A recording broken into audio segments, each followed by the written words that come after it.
If your baby suddenly starts fighting sleep at bedtime, crying, resisting, messing around, even though your routine hasn't changed, it can feel confusing because everything looks the same, but suddenly bedtime has become a battle.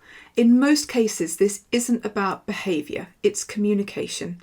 Hi, I'm Lindsay, co-founder of the Holistic Sleep Coaching Programme, where we train sleep professionals in responsive, evidence-informed approaches to sleep. One of the most common concerns we hear is, why is my baby fighting sleep? So let's break down what's actually happening and what your baby might be trying to tell you. Just like with falling asleep, there are usually two reasons babies resist sleep. They're not tired enough or they're not calm enough.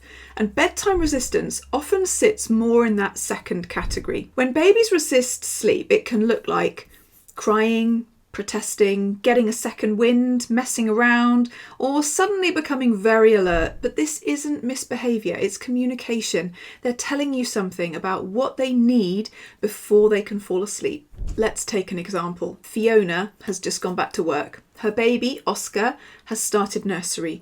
She's desperately trying to keep everything the same. She picks him up at 5, gets home, puts him down while she quickly makes dinner, then dinner, bath, bedtime routine, bed, exactly like before.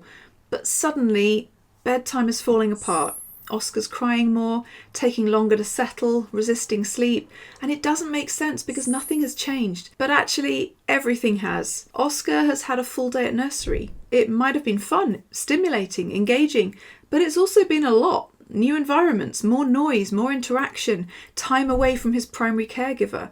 By the time he gets home, he doesn't just need sleep, he needs to reconnect. If that reconnection doesn't fully happen earlier in the evening, it often shows up at bedtime, because bedtime is separation, and children naturally seek closeness before separation. So what looks like delaying, protesting, or fighting sleep is often a signal that I need more time with you, I'm not fully settled yet, I need help calming down. If bedtime frustration is just part of your challenge, check out our free guide all about hourly waking so you can dive deeper. Now, Fiona's instinct was to keep the routine exactly the same, which makes sense. But babies don't respond to routines in isolation. They respond to their whole day.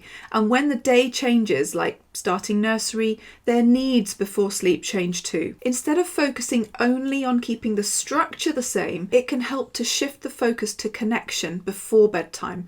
That might look like putting everything else down when you get home, spending even 10 minutes in uninterrupted baby-led interaction. No phone, no distractions, just being fully present.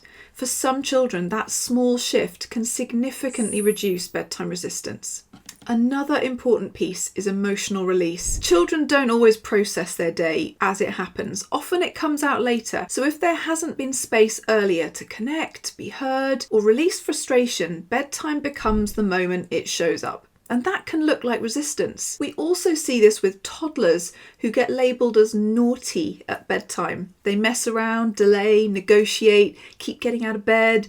But when you look closely, it's often not about testing boundaries, although it is a little bit. It's about connection, a desire to be seen, noticed, and understood before the day ends. Anytime there is a shift in a child's world, you may see more bedtime resistance. Starting childcare, developmental changes, new environments, less time with parents during the day. These moments often increase the need for reassurance, connection, closeness, and bedtime is where that need becomes most visible. So, when your baby fights sleep, come back to the two core questions. Are they actually tired enough? Or do they need more connection and calm before sleep? Because most bedtime struggles sit in one of those. When you shift from my baby is fighting sleep to my baby is communicating something, everything changes. You stop trying to fix behaviour and start responding to need. So if bedtime has suddenly become a struggle, it doesn't mean your routine has failed. It doesn't mean your baby is doing anything wrong. Often it simply means something in their day has changed and they need more support before sleep. And when that need is met earlier, bedtime often becomes much smoother. If this is all starting to make sense and you want more help understanding the big picture, check out the earlier video all about why your baby needing you is normal. See you soon.